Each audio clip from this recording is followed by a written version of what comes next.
All right, ready? We're here to announce today the DFL jobs plan for Minnesota, aimed at putting Minnesota back to work. Despite our economic progress in the last few months, there's still 175,000 Minnesotans who are unemployed today. We have returning Iraq and Afghan war veterans who can't find jobs, and we have thousands of young people graduating from our colleges and universities who are also looking for work. So this program is targeted toward putting them back to work productively in Minnesota, and we'll go through the various details, but one is the new jobs tax credit, which would provide a tax credit for any business of any size of $3,000 for a new job created and used to hire a currently unemployed person, somebody who's been unemployed on unemployment rolls during the last year, or a new college graduate or an unemployed veteran. That would be $3,000 if they hire before the end of this calendar year, $1,500 for the first 6 months of next year. We pay for that by closing some of the corporate loopholes to offset the $35 million price, so it's put over 10,000 Minnesotans back to work, and I think that's a very good deal for Minnesota. Let me turn it over at this point to Representative Thissen to talk about the next stage. Well, thank you. Democrats in the legislature are proud to stand with Governor Dayton today, united in our desire to make jobs the top priority for the 2012 session. And I do want to thank Governor Dayton for his leadership on this issue over the last several months. As you know, he's put a lot of work, and the administration has put a lot of work into developing these proposals and talking to thousands of Minnesotans to make sure that we understand what's needed. There are 175,000 Minnesotans out of work, and these are middle-class families struggling to make ends meet, and it's our priority and their priority that we should meet, that we should meet, and they're demanding, really, that we get after this. There are signs our economy is headed in the right direction, but that's no excuse for us to sit on the sidelines this legislative session. We owe it to Minnesotans to focus on the issues that really matter to them, and the best way that we can do that is to get people into careers that are going to last them for a long time. This jobs plan is a collection of a lot of really good ideas, and they're good ideas that are going to do a great thing, and that is to create jobs for Minnesotans who really are eager to get back to work, who need to support their family, and who want to live the American dream. That's what this is all about. For small businesses poised to start hiring, but that need an extra boost, this will create jobs. For the worker that's striving to build a new career that will last into the future, this plan will help get them retrained. And for Main Street businesses who are struggling to compete with online competitors, this plan is going to level the playing field. We can do this, but it is going to require far more than simply talk. We need to do the walk this time. We can't just talk a good game. You know, as you might recall, Republican leaders at the beginning of last session talked about having a laser focus on jobs. But instead, that session focused on just about everything but, on constitutional amendments and other priorities. If we're going to work together to get this done, and I think we can work together to get this done, we can't have another deja vu session where we say one thing and do another. So this is the time to put politics aside, to work together to pass a meaningful jobs bill for Minnesota. Jobs are what Minnesotans care about, and rightly so, and it's what we should care about as well. Thank you. And I think Senator Bakk is going to speak. Thank you, everybody, for coming today, and thank you especially on behalf of unemployed Minnesotans. Thank you, Governor Dayton, for making a jobs proposal the #1 priority of this legislative session. We have a construction industry in this state that is a significant piece of the state's GDP, and it is in more than a recession. It is in a downright depression. Construction workers and construction employers, the whole community, architects and engineers that service them, have drastic levels of unemployment in the double digits. So the governor's jobs plan, I'm very proud to announce, has $775 million of state bonding in it. The debt service for that is already included in the November budget forecast. In addition to that, I want to say something about the affiliate nexus proposal that is included in this jobs package. You saw this most recent holiday shopping season, the number of Minnesotans that are shopping online and making purchases online is increasing dramatically.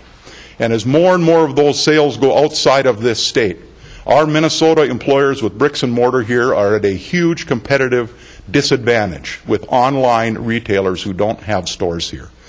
The affiliate nexus provision in here would level the playing field so that Minnesota retailers are on a competitive playing field with retailers outside of our state that have just affiliate relationships here. I'm very pleased that the governor has included this. He and the Commissioner of Revenue worked very hard last year to get the Republicans to take this language in the special session, but they were unwilling. We actually offered this provision as an amendment on the floor last session and didn't receive one Republican vote. I urge them to include this as part of the governor's jobs package. It's good for Minnesota retailers who employ Minnesotans. And third, I want to thank the governor for including $10 million for the Minnesota Investment Fund. I'm very familiar with that fund. It makes loans that can become forgivable up to $500,000 to employers who are going to expand their business here in Minnesota. The money can be used for infrastructure or capital purchases or building construction. And I'm very, very pleased that he's included that in this proposal. It's a way to use some state money to leverage the private investment, to build that bridge to make a project financeable. So I'm very proud to be here today, stand alongside the governor and support his priority. I would ask the Republicans, let's move this early in the session. Let's get this passed so we get Minnesotans to work. Last year, the fact that we didn't pass a bonding bill till July 20th, we lost basically an entire construction season. This proposal needs to move early in the session so that we don't lose an entire construction season and we get Minnesotans back to work.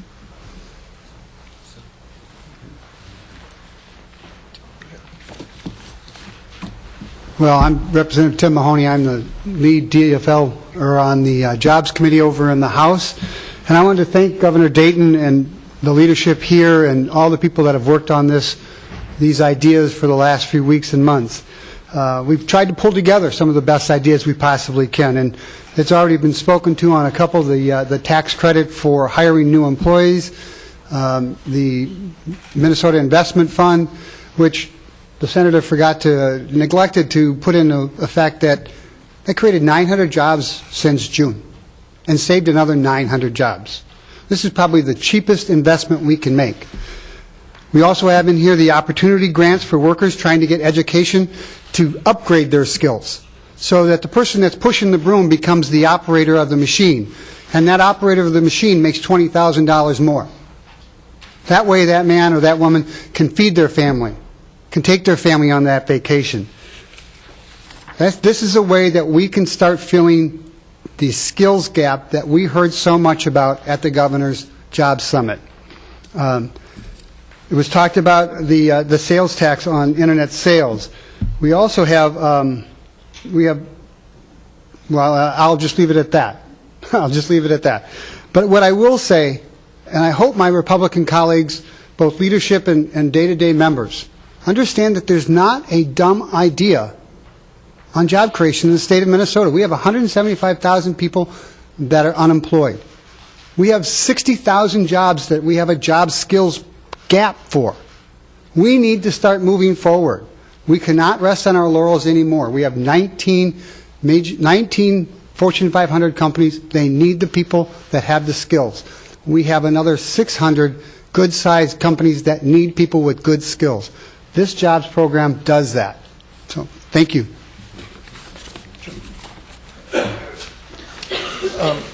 I'm Senator Ken Keelash, and I represent, my area includes Best Buy, who has been really hurt by the online internet sales. And, this is a great step forward in trying to level that playing field so that bricks and mortar companies in the state can compete with online sales. And it's good for the state. We need to collect those sales taxes as well.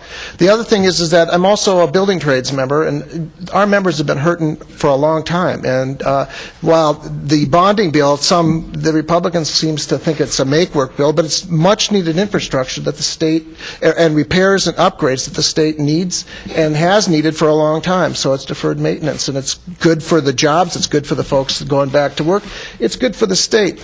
A lot of this money is going to go into upgrading our educational institutions, where we keep hearing that our institutions aren't as aligned as they could be with the business community and their job skills needs. So this is a combination of, providing jobs for those folks in the construction industry that are hurting. It's improving our educational facilities so that we can train more people in the jobs of the future.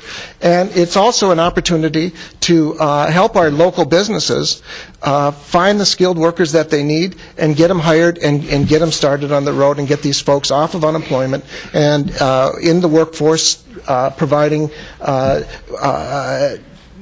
customers for our retail industry. So I think it's a good jobs program. I'm thankful that the governor has moved it forward. I hope the Republicans in the Senate and the House view it as an opportunity to grow some jobs in this state. So I think it's time, and the sooner we can get it done, the better. Thanks. I just want to emphasize this has been very much a partnership with the Senate, the House, and the executive branch working together on this proposal. Also, just to emphasize that the principal fiscal impact is through a tax reduction. The $3,000 tax credit would go to a corporation either corporately or if it's a small business off the personal income tax of the owner at their discretion. So it's a tax reduction offset by closing some corporate tax loopholes. So any questions on this particular topic, and then we'll shift if there's anything else. Yeah, Doug. Is this aimed strictly at Minnesotans, the way this is worded? Minnesotans who are out of work now, Minnesota graduates, returning vets from Minnesota. So if you're trying to attract somebody to come in from Wisconsin, no tax credit, is that the way this works? Well, they're welcome to come in here and spend money, but yeah, we're not gonna, yeah, they're Minnesotans, Minnesota residents. Governor, where do you find the money to pay for it? Well, the $35 million for the tax credits, what's it called? The Nexus tax is about $3.5 million. Is that correct, yes. Commissioner? For this year, that would raise that money, and the balance of it would come from closing some of the corporate loopholes for an operating credit and others, which should be more than enough. So if we just partially restricted that, we'd make the money. Governor, have you made any overtures to Republican majorities in the House or Senate, particularly on the tax credit plan, and any sense of what they think of it? I've not talked to anybody yet myself. That's what they get to do for the next 3.5 months. Can you tell us how you think this is going to help? The economy appears to be improving slowly. This would be a fairly, well, I don't want to say heavy burden, but it's a big step. How does something like this help without slowing down the economy at a fragile point? Well, I don't see how it would slow down the economy. I mean, I think you're giving the businesses that are, thinking about possibly hiring someone, you're giving them that extra nudge, that extra incentive to hire someone. And of course, if you hire someone, that person is going to be paying in income taxes, not in the first year, the first couple of years, an amount to the state treasury that's greater than the credit. So I see it as a spur, much as going back to 30 years ago to what Governor Perpich did with the old META. That was a cash payment rather than a tax credit, but it was the same idea. You stimulate employment, and that was a successful program. It was viewed as a national model for a successful state program, and I think this one has that same ability. Have you dialogued with some Minnesota businesses who say that this would help them specifically? Well, I haven't dialogued with Minnesota businesses because we just unveiled this now, but I'll certainly be having that conversation everywhere I go from this point forward, and we'll see. I mean, that's the purpose of the legislative process. Everybody will have a chance to weigh in and say whether it's helpful or not. Should it be designed somewhat differently or not? I mean, this is a starting point, not the end point. Is this going to be a time-limited program, just available for a certain window, or would it stand indefinitely? The way we've designed it is you get the $3,000 credit for a job created and hired this year, calendar year. So you give people an incentive to do it hire sooner rather than later, and then a $1,500 credit for the first 6 months of next year. So it's just a program for this biennium, and then we'll be able to assess next year and what its effectiveness is, and if it warrants continuation, then the 2013 legislature could assess that. Governor, Representative Thissen had said last year that the Republicans had a focus on jobs and didn't deliver, is how you phrased it in some way, shape, or form. And then this is an idea of presenting a bonding bill, which in the past they've been relatively cool to. Do you have any indication that the tone and legislation like this is going to be any different than it was last year? Well, my mother used to say actions speak louder than words. So, let's wait and see how the session unfolds. As Representative Thissen said, and he can elaborate, last year they made a big deal about jobs at the very beginning of the session, and then we didn't hear anything about it for the last 2-3 months. And the opportunities they had, as Senator Bakk said, to pass the bonding bill right up front so we could have the whole construction season, they just ignored. So, we'll see. Do you want to elaborate? The only thing I would say yesterday at, Mary, the forum Mary moderated, both Speaker Zellers and Senator Senjum stated that they were open to a bonding bill, didn't specify the size, but stated they were open to that. Is there any expectation that these tax credits will go for full-time jobs, or can people collect this for seasonal jobs? Full-time, I should have said. Full-time, year-round jobs. And they have to meet the wage standard, which is already in state law for public incentives, which is about $11.89 an hour. Governor, on the internet sales tax fairness, how many states have something similar Let me to ask that? Commissioner Francis. 12 states. There are a number of states. New York was the first, and several years ago, shortly after New York proposed it and it survived a district court challenge, I introduced a bill in Minnesota. And unfortunately, Governor Plenty was unwilling to let us do it. But we were right several years ago when I chaired the tax committee, and I think the time is right now. I met yesterday with the Minnesota Association of Realtors. It is their #1 priority this session on behalf of Minnesota realtors. So this morning at breakfast, I indicated to Senator Senjum that I thought that if it's that important to Minnesota retailers, that we should move that early in the session, and it should be a bipartisan effort. And I extend that opportunity to include all of the governor's package, express it this morning to Senator Senjum. And what he indicated to me is that he would talk to the House. Are you and Senator Senjum meeting regularly? Is this a warmer, cozier relationship? It was actually a meeting that a different meeting that Senator Senjum happened to show up at. Perhaps Senator Kielash, could you talk a little bit about the internet, the sales tax, and how this would affect a company like Best Buy? Best Buy, as we know, has had some trouble. Best Buy also sells on the internet, so we do acknowledge that. But I think one of the things that's been going on is Best Buy is one of the first that will tell you is the customers go into their store, choose their TV, choose their computer, choose their notebook, and then go and buy it online, which means that, they basically are the display for online retailers. And what we're losing is Best Buy is losing the sale, Minnesota's losing the sales tax on that purchase, and it's just not competitive. So the idea being is that if we can at least make it fair, and at least you're paying the taxes to the online retailer like you would at a Best Buy. Best Buy has a better chance of competing, and Best Buy is only one of several retailers here that are faced with this. So they just happen to be in my district, and I know a little bit more on that. A number of other retailers are facing the same. Absolutely, across the board. Electronics seems to be the biggest thing right now, but I think there's a lot of other retailers that are facing it as well. The legislature has acted before on issues like this with Minnesota businesses. Protective. Please, go ahead. Yeah, the coalition right now on this particular internet sales tax is at approximately 150 retailers. So it's 150 retailers around the state, whether they're in Appleton or Waseca or Owatonna or Duluth or Richfield. Thanks. So it's widespread. The reason we mentioned Best Buy, of course, is that's why they downgraded their earnings from the last month. In the past, Amazon has been very resistant to this and has threatened to withdraw from the state its affiliates. Is that still a real threat? Well, that's a threat, but, I think this is growing among governors. Lincoln Chafee, the governor of Rhode Island, is spearheading this and really recruiting other states. And there's strength in numbers. I think the more states join the group that are acting in this way, the less leverage Amazon is going to have. Governor, how do you sell this as not being a tax increase? Republican lawmakers have already reacted while you're standing there saying, we have a surplus and Democrats want to increase taxes.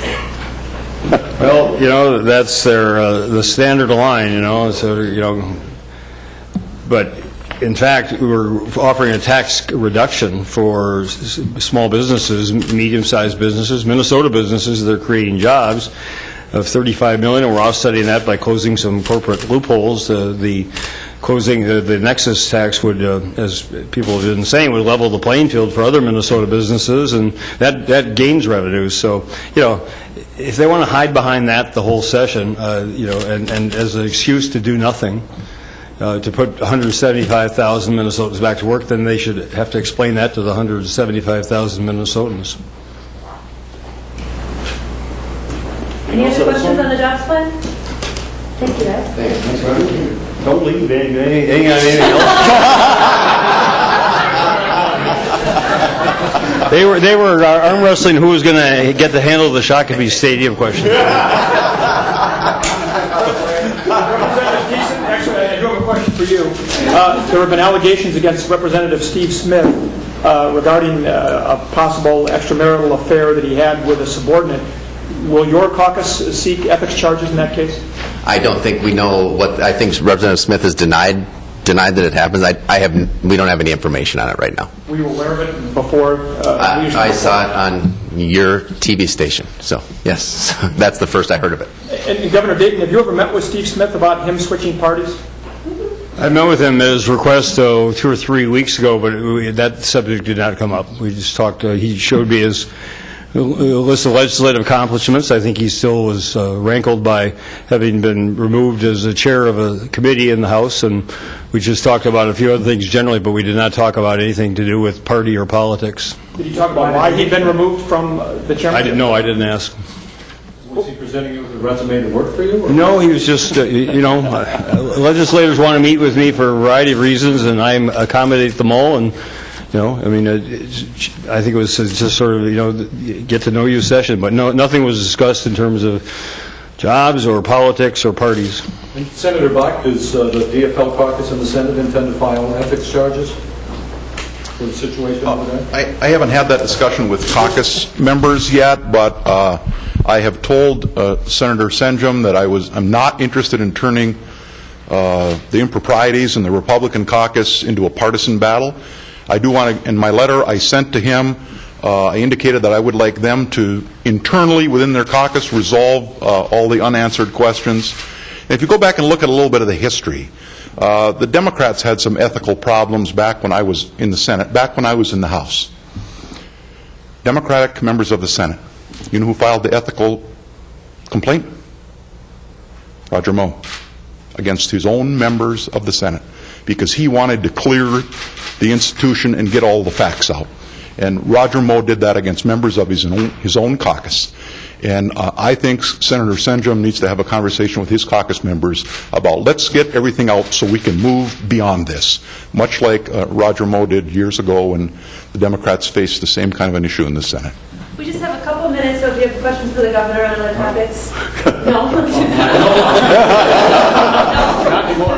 have time for maybe... Governor, Shakopee is going to propose make a stadium proposal this afternoon. Too little, too late? What do you think about this? Well, they're within the deadline I established, and of course we've got a couple of prominent legislators, Senator Roebling, Representative Beard behind it. So if it's a serious proposal, we'll look at it seriously. How do you know if it's serious? I don't. Do you expect all the dots?